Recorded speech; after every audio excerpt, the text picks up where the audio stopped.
market дээр 2025 онд эдийн засгийн хямрал болох магадлалыг 42% гэж үзэж байгаа. Тэгээд энэ жил Төв банкыг 3-аас 4 удаа ерөнхийдөө нэг удаа cut хийхдээ 25 basis point-оор ерөнхийдөө cut хийнэ гэж үздэг юм бол 2025 оны төгсгөл гэхэд Төв банкыг ерөнхийдөө 3-аас 4 удаа бодлогын хөгөө бууруулах юм байна гэдэг ийм хүлээлт ерөнхийдөө зах зээл дээр орж ирсэн байгаа. Тэгээд Wix curve-ийн хувьд одоо ч гэсэн backwardation байгаа. Тэгээд backwardation буюу хамгийн ойрын хугацаанд дуусж байгаа Wix-ийн future гэрээнүүд байна. Урт хугацааны гэрээнүүдтэйгээ харьцуулбал хэмжээ нь өндөр болцсон байгаа.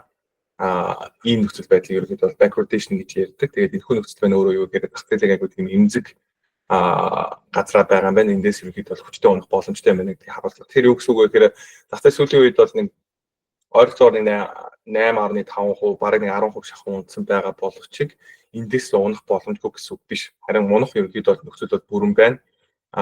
Мөнгөний flow талаас харах юм бол option ерөнхийдөө байдал талаас харах юм бол хөрөнгө оруулагчид илүү нэг унана гэдэг тал руу ерөнхийдөө байдалтай байна гэдгийг бол эндээс харуулж байна гэсэн үг байна.